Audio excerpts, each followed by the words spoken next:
Hello traders 27 जून को Nifty आ bank Nifty रे trade करने ପାଇଁ कौन कौन लेवल से बारे चलନ୍ତୁ ଆମେ एनालिसिस करबा। चलନ୍ତୁ प्रथमे देखिबा निफ्टी। निफ्टी रो जदि ଆମେ डेली कैंडल को देखिबा हमर कोन करजी ना 26 सेप्टेम्बर को सेप्टेम्बर मासरु सेप्टेम्बर 2024 रु ए जो एरिया रु सेलिंग प्रेशर आस्तिला मार्केट ऑलरेडी से पाखापाखी को कवर कर गलान ताकू टच करा पे कवर कर ऑल टाइम हाई को टच करा पे कवर कर गलान। मार्केट कोन करजी ए जो रेंज हमर करथिला कोठू ना 15 मई रु 24 जून यारी भीतर जो मार्केट रेंज करथिला ऑलरेडी ए रेंज को ब्रेकआउट देकी मार्केट ऊपर क्लोज दे देछ। तो एठू क्लियर अपसाइड व्यू ही देखौची आउ से ट्राई करबो कि ऑल टाइम हाई को टच करबा पे हमरो ऑल टाइम हाई कोड सेलिंग आस्तिला ना 26250 26250 को से टच करबा पे चेष्टा करबो। जदि मार्केट खाली जस्ट गैप डाउन ओपन होजी किबा फ्लैट ओपन होजी तो दीटा केस रे हमरो अपसाइड व्यू ही हम देखा पड़िबो।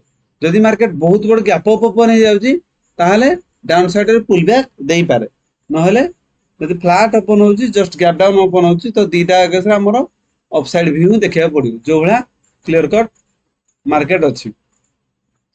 चलन देखिबा 15 मिनिट टाइम फ्रेम रे हम पई कोन कोन लेवल से पार। जदि 15 मिनिट टाइम फ्रेम रे हम देखिबा मार्केट कोन करिजी ना हमरो थिला 25300 गोटे रेजिस्टेंस हम ड्रॉ करथिले से रेजिस्टेंस को फास्ट 15 मिनिट कैंडल ही ब्रेकआउट देकी जेते क्लोज देला एग्जैक्ट तारी ऊपर मार्केट बहुत समय वेट करिकी मार्केट सेट सपोर्ट लेके अपसाइड आज मूव करी। तो हम पई 25300 गोटे स्ट्रांग सपोर्ट लेवल भला काम कला।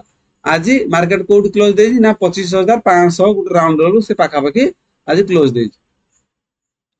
जदि मार्केट काली जस्ट गैप डाउन भी ओपन होजी एरिया रे ताले हम पई सपोर्ट भला काम करिवो 25450 आउ अपसाइड रे रेजिस्टेंस भला काम करिवो 25600।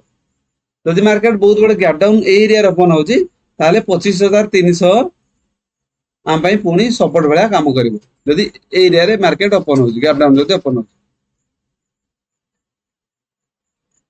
जदि मार्केट बहुत बड़ गैप अप ओपन हो जाए एरिया रे ताले हम पई एरिया रे गैप अप ओपन होजी ताले 25600 हम पई सपोर्ट भला काम करिवो आउ रहइबो 25800 हम पई रेजिस्टेंस भला काम करिवो। चलन देखिबा बैंक निफ्टी। बैंक निफ्टी रे जदि हम डेली कैंडल को देखिबा मार्केट कोन करिजी ना 9 जून रे हमर जो सेलिंग प्रेशर आस्तेला से हाई लगेथिला से हाई को ऑलरेडी मार्केट ब्रेकआउट देकी मार्केट अपसाइड मूव करि सारि। तो एठू क्लियर अपसाइड व्यू ही जणा पड़ुछ। जदि हमें 15 मिनिट टाइम फ्रेम देखिबा हमरो तळु गुटे ट्रेन लाइन हम ड्रॉ करथिले ए जो ट्रेन लाइन ड्रॉ करथिले एग्जैक्ट से ट्रेन लाइन ऊपर ही मार्केट अछि। से ट्रेन लाइन को मार्केट सपोर्ट नै नै अपसाइड रे अछि। जदि मार्केट फ्लैट ओपन होजी किबा जस्ट गैप डाउन भी ओपन होजी एरिया रे ताहले हम पई सपोर्ट भला काम करिवो तळु ड्रॉ करथबा ट्रेन लाइन आ हमर 57000 गुटे राउंड लेवल ए दीटा हम पई सपोर्ट भला काम करिवो।